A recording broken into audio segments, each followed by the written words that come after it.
બોટાદમાં ગેરકાયદેસર દબાણો પર તંત્રનું બુલડોઝર ફર્યું। મહાદેવ પાર્ક સોસાયટીની સામે ગેરકાયદેસર બાંધકામને દૂર કરાયા છે। સરકારી જગ્યા પર દબાણ કરતા સોસાયટીમાં વરસાદી પાણી ભરાયા હતા। સ્થાનિકોએ રજૂઆત કરતા તંત્રએ તાત્કાલિક સ્થળ તપાસ કરી ડેમોલેશનની કામગીરી પણ હાથ ધરવામાં આવી હતી। આજ રોજ આ બોટાદ નગરપાલિકાને અમે દરખાસ્ત કરેલી, અમે વિનંતી કરેલી કે આ અમારી સોસાયટીને બચાવવા માટે થઈને આ એક તમારે ડિમોલિશન કરવું, અતિક્રમણ હટાવવું જરૂરી છે।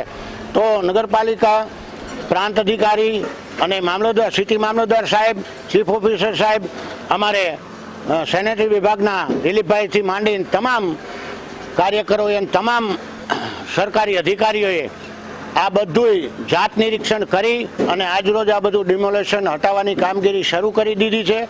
તારીખ 16 અને 17ના જ્યાં ભારે વરસાદથી નદીના શહેર વિસ્તારના વેળા અને નદીમાં પાણીનો પ્રશ્ન થયેલો।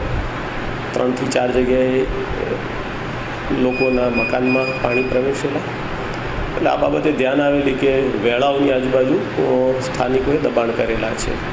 એમાં પકાશેઠવાડીનો જે પુલ છે એ વિસ્તારમાં એક દબાણ ધ્યાને આવેલું, એટલે એને ગઈકાલે દૂર કરેલું છે। ત્યાં અત્યારે પણ કામગીરી ચાલુ છે।